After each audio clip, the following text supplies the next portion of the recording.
Hey everybody, David Guido here, personal development coach, trainer, speaker, and author of the brand new book, What If? 30 Days to Powerful New Perspective. And this week we're going to talk about let it go. I'm not going to sing. There'll be no singing here. Trust me, none of you want that. But you've heard those phrases, right? There's two in particular. There's don't let the haters hate, or let the haters hate, and don't let them steal your joy, right? You've heard those. My question is, do you follow through? You know, when people disagree with you, with your thoughts, your actions, your words, anything, when people disagree with you and they do it in a way that they're angry, just simply because you're not in agreement with them, they get mad and they lash out and they belittle you, they talk down to you. How does that affect you? Do you just let the haters hate? Do you not let them steal your joy? Do you follow through on the suggestions? When you don't get Facebook likes, if you have hundreds of thousands of friends, you post something, no comments, no shares, no like, what does that do? Do you just let the haters hate? Do you just let it go? Do you let them steal your joy? What happens there? When you're criticized, when people are critical of your words, your decisions, your actions, but critical in a way that is belittling, talking down to you, making you feel bad about you as a person, do you just let the haters hate? Do you keep your joy? Or do you let them steal your joy? How do those things make you feel? Support. Do you have a group of people that you really wish, you really wanted them to support you or want them to support you now, and they're not? And how does that make you feel? And do you let that, do you just let it go? Do you let the haters hate because they won't support you? Do you let them steal your joy because you're waiting for them to support you, or you just keep moving on? Do you follow those suggestions? It's not easy, is it? It's a challenge. It's a struggle. For me, for most of my life, this was a huge area of struggle, of challenge for me. Just up until recently, in fact, when somebody disagreed with me and they would lash out at me and they would talk down to me and make me feel bad because I didn't agree with them. And you see that a lot, especially in this political season. This is the fall of 2016. When people don't disagree, when people don't agree with you, when you disagree with them, they make you feel bad. They try to make you feel bad. There's a lot of that out there. And for the longest time, I took that personally. And for the longest time, it completely robbed me of my joy. When I first got onto Facebook, nothing. There was nothing. There was no no likes, no comments, no shares, nothing.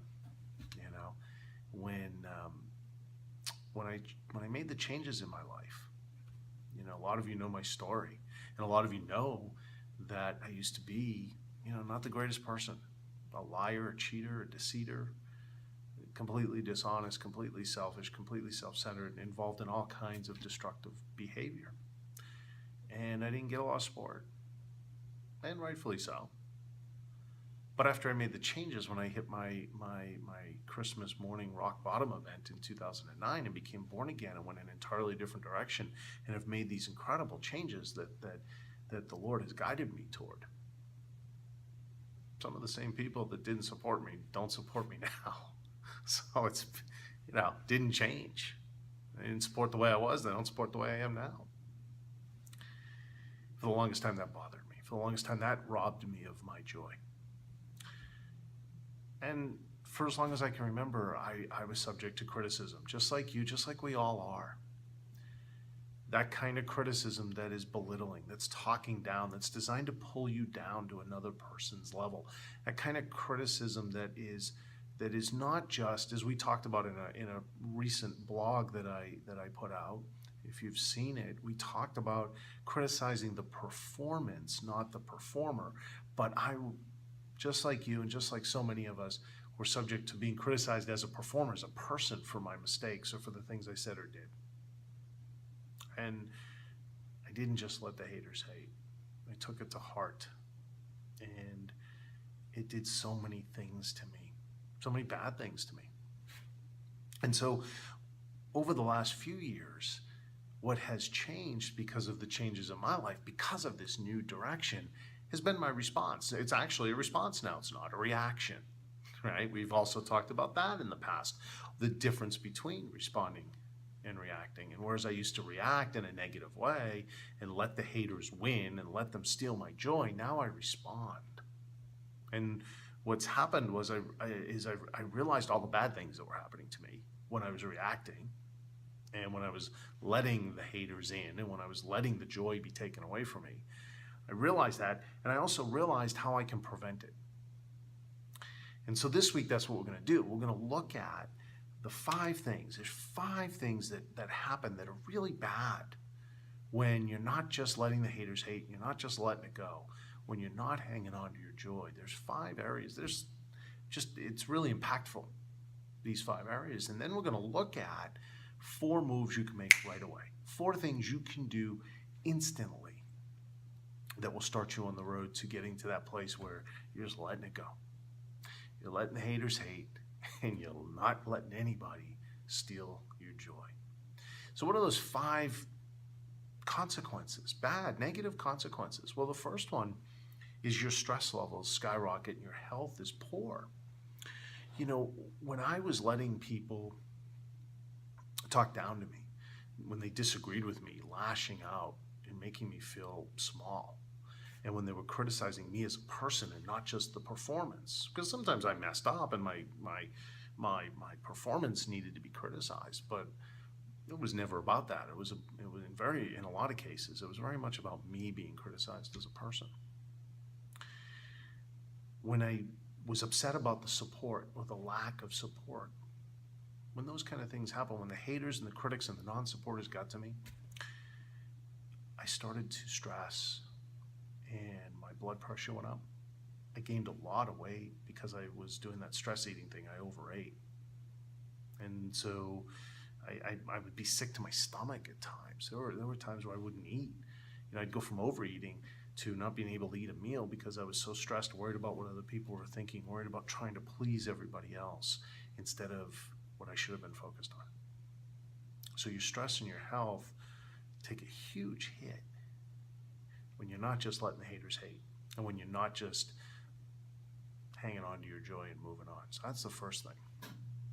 The second thing is you lose your happiness and your peace just by the nature of the idea that your stress has gone up, your health is going down, that you're constantly trying to defend yourself, that you're surrounded by people that are being critical constantly, that you're focused on the people who are not supporting you and you wish you had their support. How can you be happy? How can you be at those highest levels of happiness, joy, peace? I mean, you can't be happy if you're letting somebody steal your joy, right? And that's what was happening for me. You know, I was so focused on being criticized, and I was so focused on you know, what would everybody think, that I completely lost my happiness, and I completely lost my centeredness that comes with being at peace. That's the second bad outcome.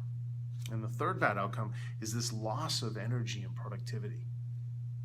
You know, if you've been there or if you're there now where these kind of things are affecting you, if you're in a place today where you're not just letting the haters hate, you're not just letting it go, if you're not in a place today where you're holding on to your joy, you're letting people take it away, you know that your energy is sapped. You're tapped out when you're so focused on these things. It wears you out.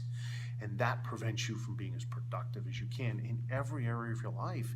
Not just productivity at your job, although that suffers when you're preoccupied and consumed, but also in your personal life. You can't be as productive a husband or wife or father or mother or friend or confidant or accountability partner, whatever role you are taking on, you can't be as productive when you're consumed by these things. The fourth bad outcome is bad relationships. Your relationship suffers.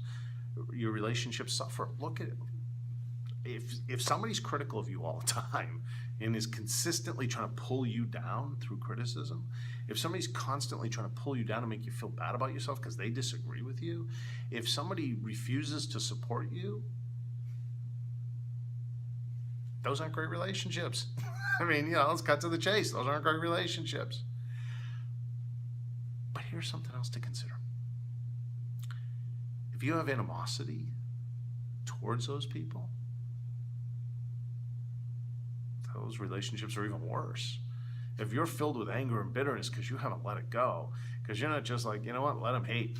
If you're not like, they're not stealing my joy, I'm hanging on to it. Your animosity, your bitterness, your anger is going to prevent those relationships from being as strong as they could be as well. So your relationships are going to suffer, the relationships you're in, if they're centered around that, around hating, criticizing, non-supporting. And then the last is you're just going to make bad decisions. Oof. I couldn't even begin to tell you how many bad decisions I made that were because I was trying to placate people, because I was trying to do what people wanted me to do, because I was trying to keep people from lashing out at me, being angry with me, disagreeing with me, because I wanted people's support. I didn't want to be criticized. So I made a lot of bad decisions. And then here's what happened. I felt bad about myself because I wasn't doing what I really wanted to do. I was angry and bitter at those people who I felt like were forcing me into making those bad decisions. And maybe worst of all, is I was doing that publicly for the people I was trying to placate and try to avoid conflict with. And then behind their back, I was making completely different decisions, either because I was making decisions about stuff I really wanted to do, or to get back at them for making me make decisions I didn't want to make. Have you ever been there? Are you there now?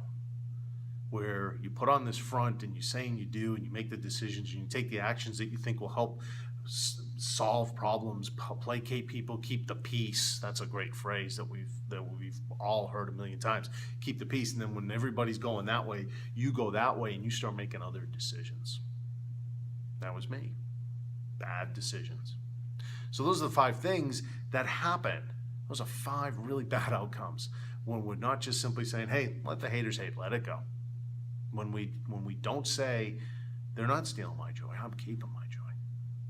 We tend to have higher levels of stress and worse health. We tend to lose our happiness, our joy, our peace. We tend to lose our energy and our productivity. They tend to decrease significantly. Our relationships, they suffer. And we make bad decisions. So what are the 4 things we can do to turn that around, to begin that process and quickly get to a place where we are just simply letting the haters hate and where we're just simply keeping our joy? Well, the first thing is we realize that it's not about them. It's not about us. It is about them. We realize it is not about us. It's about them. Because look, at the end of the day, when somebody is constantly critical of you, they're constantly belittling you, they're criticizing you as a person, something's not right with them. They have self-worth issues, insecurity issues, image issues. They've been criticized a lot. They're jealous of your potential success because they don't feel like they're capable. Something's going on. When somebody doesn't support you, they may not understand what you're trying to do. It may not even necessarily be from a place. We may be getting all upset. We may be saying, and I know this was true for me with a couple of people in my life, where I was like, I can't believe they didn't support me as I made all these changes. And I didn't, Come to find out, they just didn't understand what was going on. As soon as I talked with them, as soon as I explained what was happening in my life and how exciting it was and how happy I was, all of a sudden they're like, oh, I get it now. And then they supported me. So sometimes, we get all bent out of shape and we're like, and they just don't understand. You need to make them understand. And then everything's okay. When somebody's lashing out at you and constantly being angry and constantly disagreeing, there's something wrong. When somebody has to be in constant conflict and disagreement and argument stages, something's not right. And it's with them, it's not with you. When we realize that it's not about us in virtually every case, then all of a sudden it becomes easier to take step 2 in these 4 steps to getting us to the place where we just let the haters hate and we don't let anybody steal our joy. And that step 2 is to pray for them. I talk a lot about this in my new book, What If 30 Days to Powerful New Perspective. That's really the focus of the book, is that when people frustrate you, when people annoy you, when people do things that typically make you go to a bad place of any kind, that you stop and that you consider what if might be going on. Or, as we just talked about in step 1, realize it's about them, not about you. Something's not right with them. Ask what if. What if something's going on with them? What is wrong with them? What do they need help with? What do I need to be understanding and sympathetic about? And that's what the prayer does. See, the prayer takes you from, I can't believe that they won't support me. I am so mad and angry, to, boy, I pray that they come around. I would really love their support. And I pray that they do. It takes you to the place where you don't say, I can't believe they're criticizing everything I do, and they're always critical, and they're always negative, and they're always talking down to me. And we go from that place to, I pray that their heart is softened. And I pray that they feel better about themselves. And I pray that they start to see their self-worth and how valuable they are and how talented and gifted they are. And I pray that they see that love and kindness are really better than anger and bitterness and judgment. Same thing if somebody's lashing out and being angry on a regular basis. When you pray, it centers you in a place of forgiveness and kindness and sympathy and understanding. And if you're sitting there right now saying, you know what, David, I was kind of with you, or I was with you all the way, or maybe I was thinking about being with you, till you hit me with this prayer stuff. Listen, I'm not religious. I'm not spiritual. I'm not a believer. That's okay. I'd recommend those things, but I'm not here to tell you to be that. Because even if you don't want to pray, you can substitute prayer with the words hope and wish.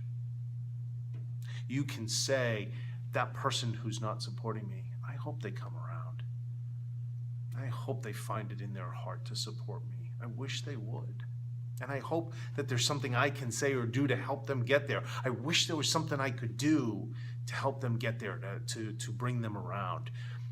I hope they stop being so confrontational. I hope they stop being so argumentative. I wish they would be kinder and gentler and less judgmental, because I hope and I wish that they would believe more in themselves and understand how great they could be if they weren't caught up in this cycle. And I hope and I wish there's something I can do. So you're not praying if that's not your thing, but you've still changed your mindset to one of compassion, to one of caring about them, to one of hoping and wishing, if it's not praying, for them to get to a better place, instead of being bogged down in the anger and the bitterness and the animosity that comes with when you don't let the haters just hate, that comes with those times where you let people steal your joy. The third thing is to get clear on your mission, get clear on your purpose, clarity. That's the word I was looking for. Clarity in your mission and your purpose. Because look, when you know exactly why you're here, when you know what you're supposed to do, what your purpose is and where you're supposed to go, what you've got to do, and you've got laser-like focus on that, you don't have time for the people who won't support you. You don't have time for the people that are going to constantly belittle you, that are going to constantly talk down to you, that are going to be angry at you, disagree with you, criticize you as a person and not just something you may have done that needed some criticism, that are going to criticize the performer. You don't have time for that when you've got this laser-like focus on your purpose, when you've got this laser-like focus on your mission. So get clear on that. I know for me it has made a huge, huge difference. I know why I'm here. I know what I'm called to do. I know what my purpose in this life is, what my mission is. And it doesn't, and I know that when I start to slip and I go, that person's not supporting, that person's being awfully critical on a regular basis, that person over there is just disagreeing with me and just constantly telling me about myself. And just all of that is to make them feel better, or because they're scared or jealous, or whatever their reasons are. It's not for good reasons. When I start to slip, because we all do. I immediately come back to what's my mission? What's my focus? What am I here for? What's my purpose? And then we're right back to, I don't have time. Let the haters hate. They're not stealing my joy. I just don't have the time for it. And the last thing is to get the right network of people. Surround yourself with the right people. At the end of the day, this is not about finding yes men. This is not about finding yes women. This isn't about finding people to placate you. What this is finding people who, when they disagree with you, look to find a compromise with you, not talk down to you or belittle you because they disagree with you. This is about finding people that when they lash out at you out of anger, it's not because they're trying to belittle you or raise themselves up above you or make you feel bad. It's because you truly upset them and they want to get to a common place together, and they want to actually help you get better. They want to lift you up. You want to surround yourself with people who aren't going to support you. And you want to surround yourself with people who, when they criticize you, they're only criticizing your performance and only to help you get better. They're not criticizing you as a person or your performance because they want to make you feel worse. They want to bring you down to their level. They're not criticizing you from a place of anger, bitterness, jealousy, lack of belief in themselves, lack of self-image or self-confidence or any of that stuff. You want to be around people that are criticizing you as part of an accountability partnership within your relationship. And if you don't have that, you have the wrong network. No disrespect intended. You need to get a new network of people. So those are the 4 things that we can do to instantly turn this around, to get to that place where, if not every single minute, certainly virtually every minute, we are letting the haters hate and we are not letting them steal our joy. Those 4 things are to realize that it's about them, it's not about us in virtually every case. That's number 1. Number 2, to pray for them. If we're not prayer people, we hope and we wish. We just create a mindset, a habitual mindset of caring and compassion and forgiveness and understanding and concern for where they're coming from that makes them haters, that makes them the kind of people that would want to steal joy. We want to focus on being compassionate, kind, forgiving and understanding to them. Number 3 is to be clear on our mission, be clear on our purpose, to be clear on what it is that we're here for so that we're so focused on that we don't have time for the haters, we don't have time for the joy stealers. Number 4 is to make sure that we got that right network of people that when they do criticize, when they do get upset with us, it's because they want to lift us up to new heights and not drag us down, because they're being accountability partners and not just critics, not just negative Nellies or negative Nancy's. I can't remember. Whichever one it is, we don't want that. I don't know. And when we do those 4 things, our stress goes down, our health gets much better. That's number 1. We regain our happiness, our peace, our joy. That's number 2. Our energy and our productivity go through the roof. Our relationships get better, they get deeper, they get stronger, and we make better decisions. All of those things are the components, or significant components, of the So Good life. So thank you so much, as always, for watching, for listening, for reading. And I'm so grateful. I'm humbled and I'm honored that so many people watch and listen and read and comment and reach out to me, and the stories and all of that. It's awesome. And I'm so grateful. Please share this. As I say every week, let's impact people together, and you know somebody or some number of people, might be you, but even if it's not, you know people, even if it is, you would also know other people who struggle in this area, who you're constantly saying, hey, just let the haters hate. Don't let them steal your joy. Why are you letting them steal your joy? Why? Share this with them. Let's impact people together. So until the next time, get out there every day, discover something new, learn something every day, reach for your dreams, go for it. So that at any time when somebody says to you, hey, how's it going? How's your life? How's your job? How's your family? Whatever. How's it going? You can go, me, my stuff, my life. It is so good.